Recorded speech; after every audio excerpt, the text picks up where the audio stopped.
ජයග්‍රහණය සොයන ඔබේ හිත තුළ වද දෙන ප්‍රශ්නවලට නිවැරදිම උත්තර සොයමු. එන්න අපි කතා කරමු. ටෝක් විත් නිලා සමග ජීවිතය දිනන්න. ආයිබෝවන් හැමෝටම අද අපි කතා කරන්නේ අපේ යාළුවෙක් අහපු ජීවිතයට වද දෙන ප්‍රශ්නයක් ගැන. ජීවිතය ගත කරන්න, ජීවිතය ගෙවන්න වගේ හැම දෙයක්ම දැන් අපේ සමාජය එක්ක බැඳිලා. අපි සමාජය හරියට ඇසුරු කරොත් අපේ කටයුතු ඉක්මනින් වගේම සාර්ථකව කරගන්න ඉතාමත් පහසුයි. හැබැයි මේ සමාජයේ මිනිස්සු එක්ක එකට මුහු වෙලා කටයුතු කරද්දි ඔයාලට ටිකක් බයක්, ලැජ්ජාවක් වගේ දැනෙනවද? හැබැයි ඔයා දන්නවද?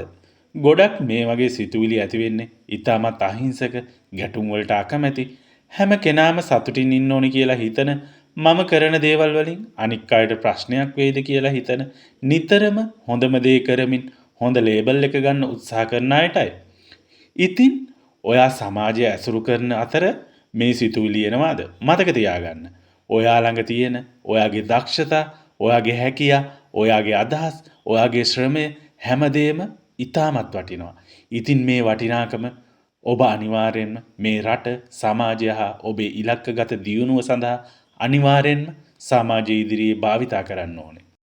අහස ගොරවනකොට නිහඬ වෙන්නේ මල් මිසක් ගල් නෙමෙයි. හැබැයි මලක් වුණත් පිපෙන්න ඕනේ අහස දිහා බලාගෙන මිසක් පොළව දිහා බලාගෙන නෙවෙයි. ඔබ අහිංසක වීම ඔබේ දුර්වලකමක් නෙමෙයි. ඒක ලස්සන ගුණාංගයක්. හැබැයි ඒ අහිංසකකම ඔබේ ගමන නවත්වන තැනට පත් කරගන්න එපා. අහිංසක වුණත් ආත්ම විශ්වාසය කියන ආයුධය අතට ගත්තොත් විතරයි මේ රළු සමාජය ඇතුලේ ඔබේ ලස්සන අදහස් එක්ක ඔබේ වටිනාකම ලෝකයට දෙන්න පුළුවන් වෙන්නේ. ඔබ කවදා හරි හිතලා තියෙනවද?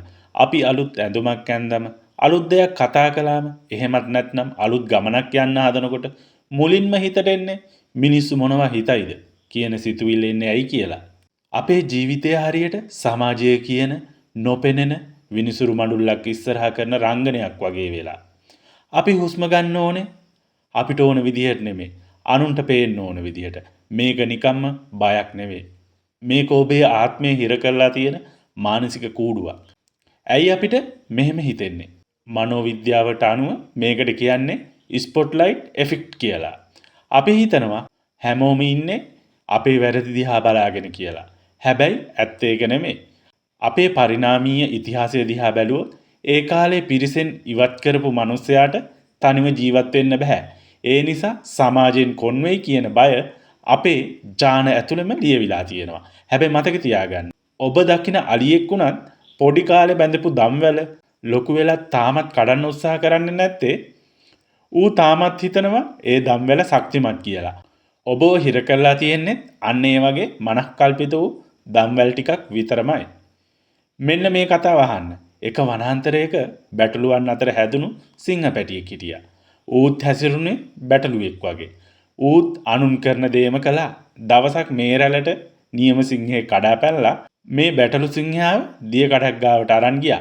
ඒ සිංහයාට කිව්වා වතුරෙන් උඹේ රූපය බලපන් කියලා. තමන්ගේ නියම ස්වරූපය දැක්ක දවසේ ඒ සිංහයා මුළු වලාන්තරයම හෙල්ලෙන්න ගර්ජනා කළා. ඔබත් අන්න ඒ වගේ. ඔබ වටේ ඉන්න බැටළුවෝ ඔබට බෑ කියනකොට, එපා කියනකොට ඔබත් ඔබේ ගර්ජනාව යටපත් කරගෙන ඉන්නවා. ලෝකයේ මොනවා හිතයිද කියලා බය වෙන්නේ ඔයා තවමත් ඔයාගේ කැඩපත දිහා බලන්නේ නැති නිසා. අපිට මේකට මොනවද කරන්න පුළුවන්? ඔයා මේ ප්‍රායෝගික පියවර අත්හදා බලන්න. 100ට එකේ නීතිය. එකපාරට ලෝකය පෙරලන්න හදන්න එපා. අද දවසේ ඔබට බය හිතෙන පුංචිම දේ කරන්න. අනුන්ගේ මතයට වඩා ඔබේ කැමැත්තට ඉඩ දෙන්න. හොඳින් මතක තියාගන්න. කිසිවෙකුට ඔබ වැදගත් නැහැ. මේක ඇහුවම දුක හිතේ. හැබැයි ඒකයි ඇත්ත. හැම මිනිසෙක්ම ඉන්නේ Tamanගේ ප්‍රශ්න කන්දක් අස්සේ හිර වෙලා.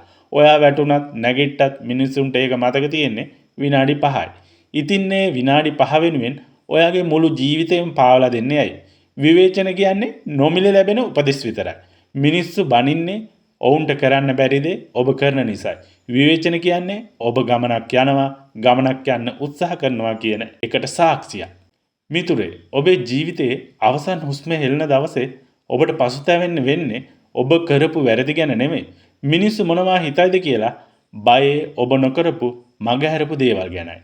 අපේ රටේ වුණත් ගොඩක් දේවල් වෙනස් කරමින් තමන්ගේ නම රටේ ඉහළින්ම ඔසවා තැබූ අය අනික් මිනිස්සු මොනා කියයිද මොනා හිතයිද කියලා නතර වුණේ නැහැ. උදාහරණයක් විදියට මෑත ඉතිහාසයේ සුපිරි වේගපන්දු යවන ක්‍රීඩකයෙකු වන ලසිත් මාලිංග මහතා තමන්ගේ කොණ්ඩ මෝස්තරය අලුත්ම කොණ්ඩ මෝස්තරයකට වෙනස් කරගෙන ගොඩක් විවේචනයට පත් වුණත් අවසානට ඒක ඔහුගේම අනන්‍යතාවයක් වුණා.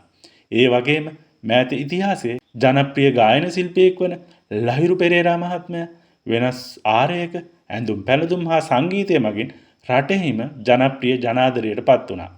මතක තියාගන්න අපි කරන හැම දෙයකම කළු හා සුදු හොඳ නරක වාසි අවාසි කියන පැති දෙකම තියෙනවා. ඉතින් දෙපැත්තේ බර බැලන්ස් කර කර ඉන්නේ නැතුව ඔයාගේ බය කරලා පන්නගෙන ඔයාගේ බලාපොරොත්තුව වෙත ඉගිලෙන්න උත්සාහ කරන්න.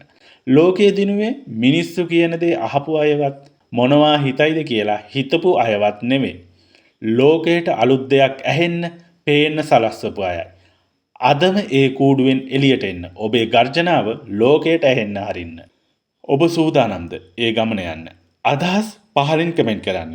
මේ වීඩියෝව තවත් කෙනෙක්ගේ ජීවිතය වෙනස් කරන්න උදව්වක් වෙයි කියලා හිතනවා නම් ෂෙයා කරන්න. ජය වේවා.